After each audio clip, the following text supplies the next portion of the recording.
Good morning, everyone. We're here with Dave Zagordo, Sault Ste. Marie Men's Athletic President. How are you today, Dave? Good, Jay. How are you? Good. I think you're the most frequent guest since March 2020, I think, with us. Is that good or bad? Right now, I don't think it's really good, but again, not your fault. We know that. Biggest thing, Goma Public Health came out on Friday, but like you say, it took an effect the first thing this morning. No high school basketball, no high school volleyball, no high school hockey. Now, APH recommended the boards do this, more or less putting the onus on the boards, not on themselves. But to me, if they're recommending it, it's more or less them making the decision. High school sports has not had one case of COVID regarding sports since football started in September. What led to this decision?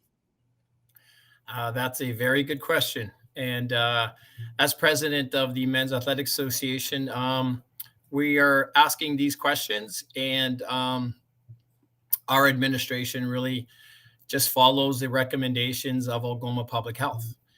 So that being said, the announcement came late Friday afternoon, after school was over, surprisingly, and our phones and emails started ringing, going crazy. So, and the recommendation was that high school extracurriculars would be postponed for 28 days, based on the cases and what is happening in Sault Ste. Marie. So, at the high school level, we're very confused by this because, as you stated, there are no cases from COVID that have happened in high school sports.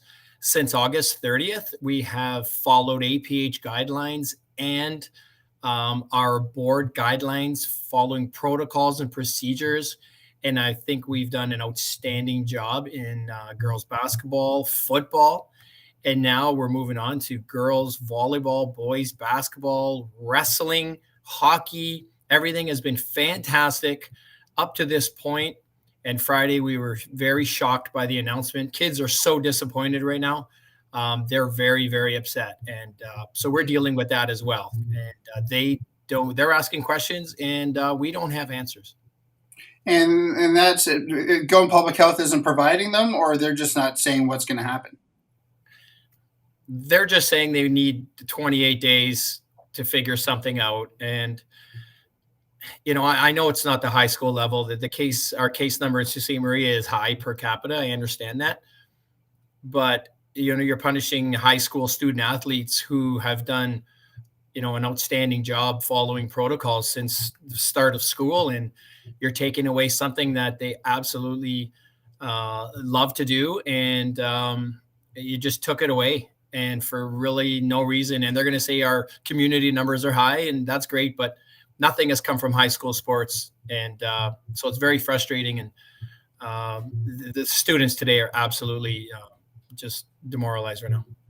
And this is something I know I'm going to take heat for it. And it's to the point that I guess my wife keeps on telling me to keep my mouth shut, but I'm not going to. The province of Ontario, Algoma Public Health have both stated that most of the cases are 3/4 aren't vaccinated. Our athletes have to be vaccinated, don't they, in the school? Or not just athletes, but do they have to be vaccinated to play sports? Unfortunately, not at this moment. No. That is not something our two boards locally have made official. I did discover, though, on Thursday, the Toronto District School Board, it was in the star.com, that now all athletes must be vaccinated. That's in Toronto. So that is, I think, the first school board that came out. This was Thursday. So, yeah, it is something Toronto District School Board. I'm not sure if our boards are going to consider it, but it's definitely an option. And not to get political, but if all the athletes were vaccinated, does that mean possibly you could have sports come January? Possibly. Again, it all depends on our numbers, and that's leave it up to the health experts, as always, to make that decision. But we're assuming it's a 28-day layoff. So December 26th, we are hoping that we're back to normal and we can start practicing for our January 3rd, the week of January 3rd, to get our seasons back up and running. And something I know, it's only been really, you've only been in technically in the office for about 3 hours, but December 26th, like you say, Boxing Day more or less. What's going to happen with the games in December? And you guys are also hosting NASA boys basketball and hockey. Like, what's that going to happen with that schedules? Well, we're meeting Wednesday as the an athletic association, so that's one of the things we're going to be talking about. Definitely, conveners will have to revise and edit their schedules for a January resumption of play. For basketball, for example, we're missing 3 games, which is not too bad. That can be made up. Hockey is the difficult one where it's we don't control ice time, and we're going to have to look at some options in there. Girls volleyball as well. That's we can revise that schedule, and as well as wrestling. So it doesn't look too bad. The 28 days is a postponement, and that's what we look forward to resuming our athletics back in January. And really, the only I say not problem, but the one that can take a little bit of working is hockey, because the rest of the sports use the school's facilities, so there's ways to work around it, right? Yeah, and so the hockey is going to be a challenge, and trying to find ice time and seeing what's available, how many games, if we have to reduce the amount of games or we could keep it status quo. So hopefully we can manage to keep that league going. And a question a few people asked me over the weekend is, I know, like, football, for instance, they needed so many games to, I guess, qualify to be able to play in the OFSA and NASA. Is that the same with all the other sports too? Team sports? The only sport is hockey. Hockey need to have at least 6 games in your league to qualify, and I think we should be okay. Especially now, there's a couple games have gotten in, I believe, and then we're looking at 4 more. So I don't see that as a problem. I do see us going back in January because, like I said, a lot of these the numbers are community spread. People are still traveling, and I know, for example, I have students in my classes, and they're traveling. They're this weekend, for example, they're going to North Bay, they're going to Thunder Bay, Waterloo. Everyone's traveling and playing outside of the Algoma district. So it's frustrating to hear that. And we are the high school students. We're not traveling. We're following guidelines and protocols suggested by APH and the board, and we're getting punished. And it's pretty sad. Speaking on behalf of the students and coaches who put in so much time and effort in the past 3 weeks. And you know what? It's very frustrating. And we know that other teams are traveling, playing, and there's nothing being done about it. And I'm not trying to be like you say, devil's advocate here, but I guess high school sports is, I guess, don't want to say lucky, but lucky is happening over Christmas, right? We're technically almost 2 weeks of your 28 days is Christmas holidays. So I'm not saying that's good, but at least it's not happening January. We're taking into February. That's basketball and football, or basketball and hockey season's almost over by then. So not to say great, but at least it happened over Christmas holidays, right? I guess that's a positive side looking at it. It's 3 weeks prior to Christmas. So, give us, if you look at the 2-week Christmas break, the 28 days, plus if you want to add on 2 more weeks of Christmas, gives us 5 weeks, right?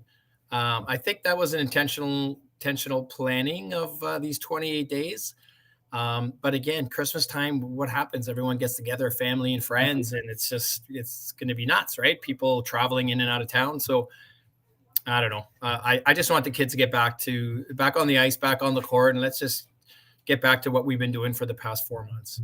Exactly. And last thing I'm going to say is what we opened up with: not one case in high school sports. So let them play. It'd be different if numbers were coming out of high school sports, but it's not. And that's the thing and it's not trying to throw APH under the bus. They're trying to do what they're doing, but reading the release from Jennifer Liu, that's the thing is your recommendation. Well, if the boards don't follow the recommendation, it looks really bad, right?